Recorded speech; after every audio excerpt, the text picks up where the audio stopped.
Hello दोस्तों, नमस्कार। मैं आर एस तिवारी आप लोगों को अपने YouTube channel target with R S Tiwari में बहुत बहुत स्वागत करता हूं। और दोस्तों, मैथमेटिक्स के एक बहुत ही महत्वपूर्ण टॉपिक के साथ आप लोगों के साथ एक बार मैं फिर से जुड़ रहा हूं। आज थोड़ा सा मैं बताऊंगा और जानेंगे हम इस बारे में कि दो नंबर्स के बारे में आज हम अच्छी तरीके से जानेंगे, जिसका नाम है, एक है परिमेय संख्या और दूसरी है अपरिमेय संख्या। आज इनके बारे में एक छोटा सा वीडियो होगा, अंत तक जरूर देखिएगा और आपको पता लग जाएगा कि परिमेय संख्या कौन सी है और अपरिमेय संख्या कौन सी है। तो दो दो तीन तीन संख्याओं को एक एक टॉपिक में हम पढ़ाएंगे, तो इसको आप दिमाग में रखे रहिएगा। ये नहीं कि सारा कुछ एक ही साथ पढ़ा देंगे। आज हम बात करेंगे परिमेय संख्या और अपरिमेय संख्या। ध्यान से देखिएगा, चलते हैं थोड़ा सा और आगे तक हम इस बात को बढ़ाते हैं।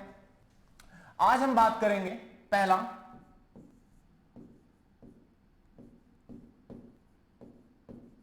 परिमेय संख्या और दूसरा अपरिमेय संख्या। थोड़ी थोड़ी बातें हम सबके बारे में बताएंगे। परिमेय संख्या का मतलब होता है, इसको हम क्या बोलते हैं दोस्तों, इसे हम बोलते हैं रेशनल नंबर, और इसे हम क्या बोलते हैं, इसे बोलते हैं इरेशनल नंबर।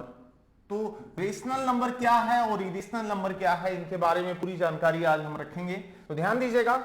सबसे पहले हम बात करेंगे किसके बारे में, परिमेय संख्या के बारे में, कि वास्तव में परिमेय संख्या क्या होती है।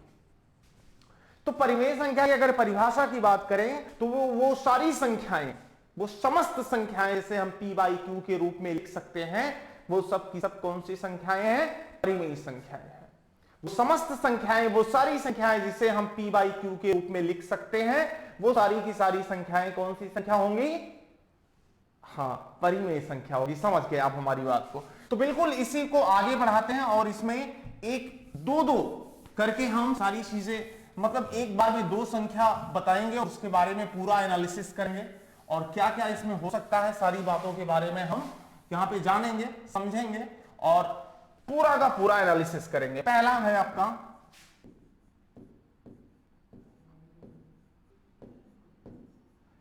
परिमेय संख्या।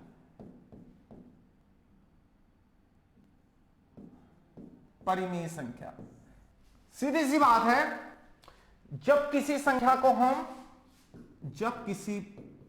को हम p बाई क्यू के रूप में लिख सकते हैं, जब किसी संख्या को हम p बाई क्यू के रूप में लिख सकते हैं, तो वो सब की सब संख्याएं कौन सी संख्या होती है, परिमेय संख्या। When a number can be written in the form of p by q, so this number is called rational number। बात समझ में आ गई?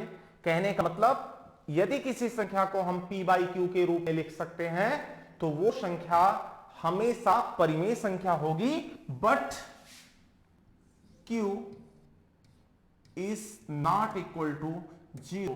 वहां पर q 0 नहीं होना चाहिए। जब किसी संख्या को p बाई क्यू के रूप में लिख सकते हैं या लिखते हैं तो वो संख्या हमेशा एक परिमेय संख्या होती है, और परिमेय संख्या में जो q की वैल्यू होगी उस कभी भी 0 नहीं हो सकती है। p बाई क्यू क्या है, p बाई क्यू एक फ्रैक्शन है, यानी कि भिन्न है। क्या है, एक फ्रैक्शन है, यानी कि एक भिन्न है। याद रखिएगा, p बाई क्यू क्या है, एक भिन्न है, और भिन्न का p क्या है, अंश है, q क्या है, हर है।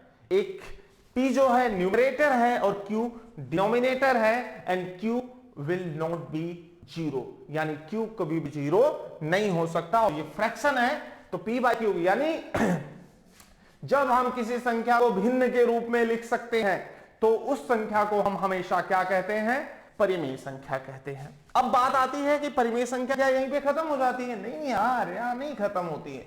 All recurring numbers are rational number, यानी जितनी, अब थोड़ी देर पहले मैंने बार वाली बात बताई थी, बार वाली जितनी संख्याएं होती हैं वो सब की सब क्या होती हैं, परिमेय संख्या होती है। जैसे मैं कहूं परिमेय क्या क्या है, परिमेय संख्या क्या है, तो 2.3 ये क्या है, परिमेय है।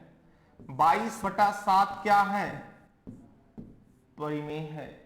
22/7 क्या है, परिमेय है। √4 क्या है, परिमेय है। ध्यान दीजिएगा 2.3 पे बार 22/7 4 परिमेय है, 3/4 क्या है, परिमेय है।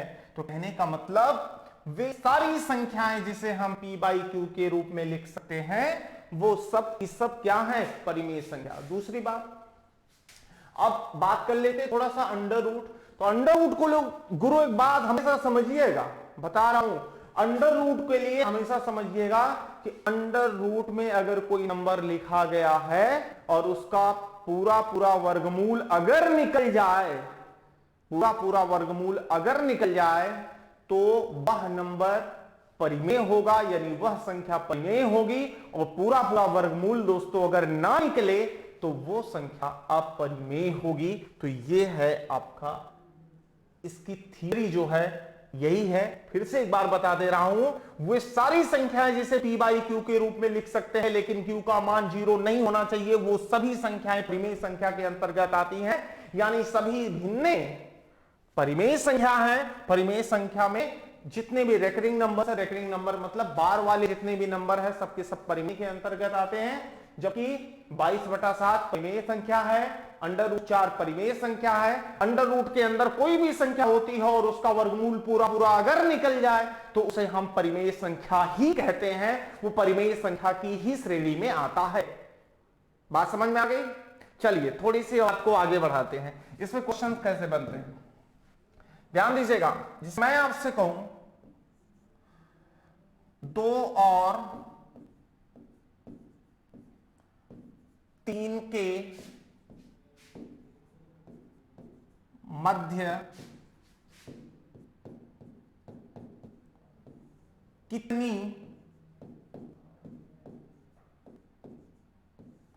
परिमेय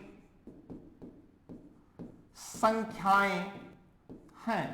2 और 3 के मध्य कितनी परिमेय संख्याएं हैं?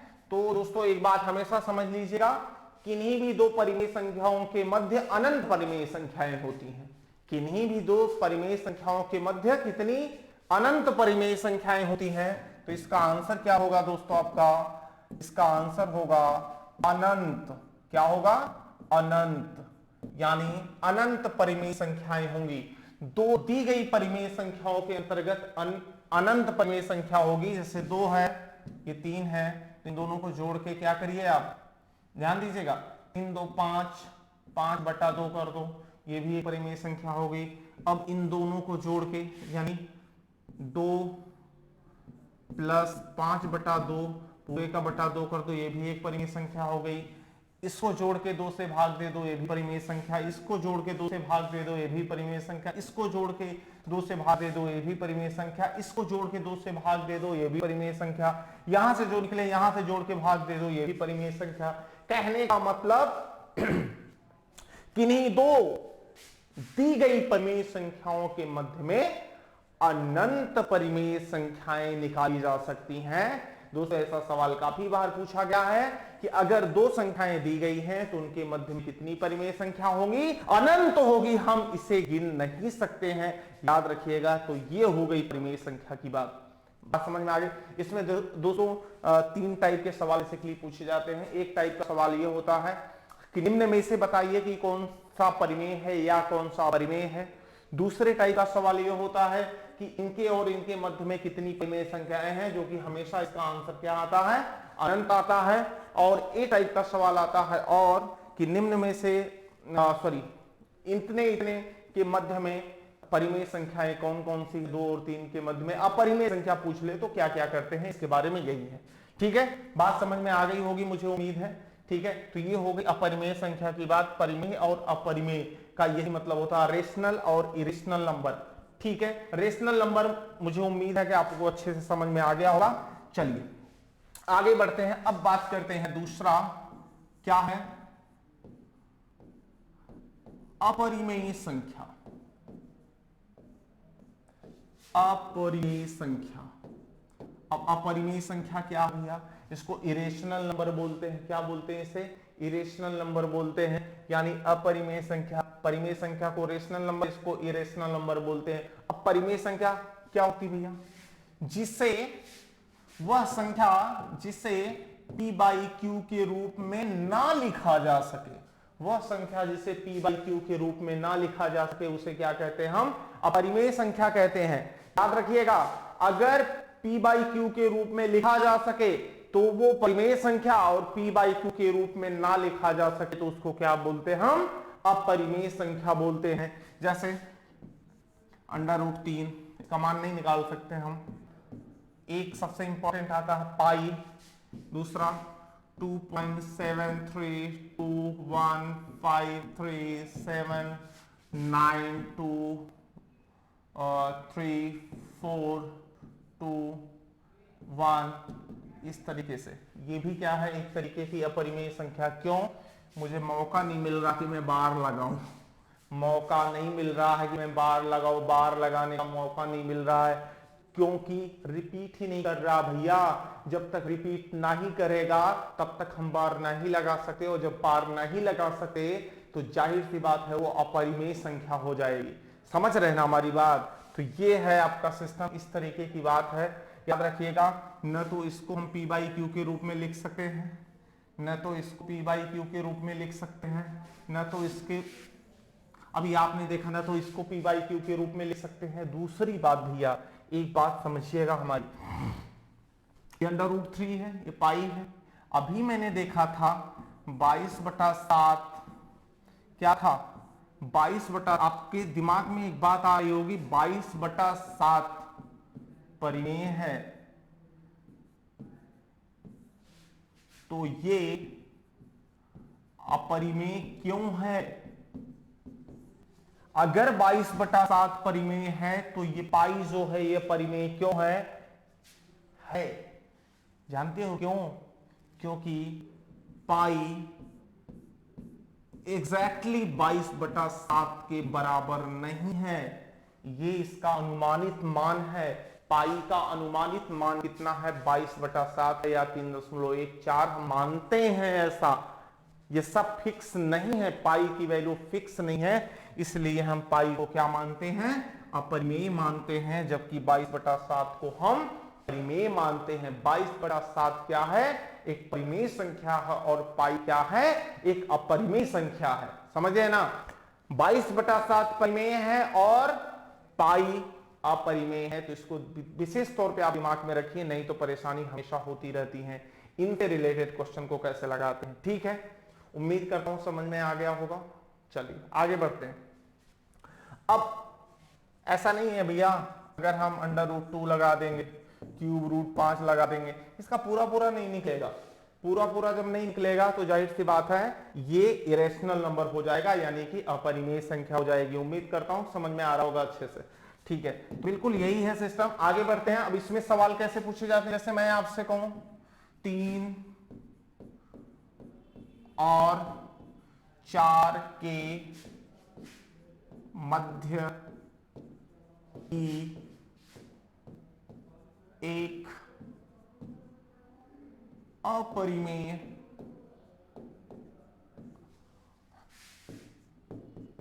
संख्या बताएं। 3 और 4 के मध्य की एक अपरिमेय संख्या बताएं। तो याद रखना भैया, 3 और 4 का आपस में गुणा कर लेना, इसका अंडर रूट निकाल लेना, बस आ गया आंसर आपका। 3 और 4 का गुणा करना, अंडर रूट निकाल लेना। दोस्तों एक बात बता दूं, ये हो गया √12, हो गया नहीं हो गया? √12। √12 अगर है तो एक चीज दिमाग में हमेशा रखिएगा, 3 मतलब √9, और वो हो गया √16। आप खुद दिमाग लगाओ, ये √9 और √16 के बीच में है या नहीं है। तो याद रखना इस तरीके से। हाँ, कभी कभी ये भी पूछा लिया जाता है इनके बीच में अपरिमेय संख्याएं कितनी है, तो भैया वो अनंत अपरिमेय संख्याएं हैं। तो यही इसका सिस्टम होता है। इन्हीं बातों के साथ मैं आज की वीडियो यहीं पर एंड करूंगा, और मुझे उम्मीद है कि आप लोगों को ये टॉपिक बहुत अच्छे तरीके से समझ में आया होगा।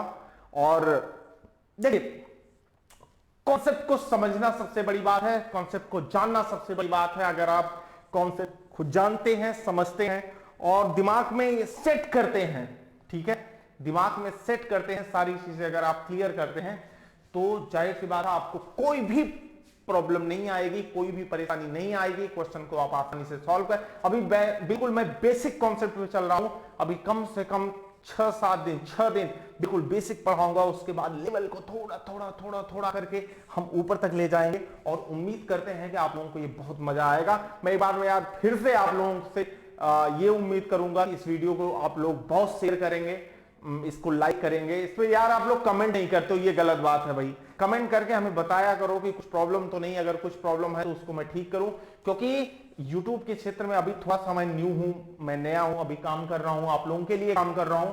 तो अगर आप लोग चाहते हैं कि मैं आप लोगों के लिए अच्छा काम करता रहूं और उसमें मन लगा के काम करूं, तो भाई मुझे भी थोड़ा सा आप लोगों को प्रोत्साहित करना पड़ेगा। आप लोग मुझे प्रोत्साहित अगर करेंगे तो जाहिर सी बात है हम आपको वो सारी चीजें देंगे जो कि YouTube पे आपको दी जा सकती हैं, वो सारी चीजें आपको मिलेंगी। ठीक है, तो इन्हीं बातों के साथ मैं आर एस तिवारी आप लोगों से विदा लेता हूं। नेक्स्ट वीडियो में देखना बिल्कुल नहीं भूलिएगा, फिर से मुलाकात होगी। तब तक के लिए जय हिंद।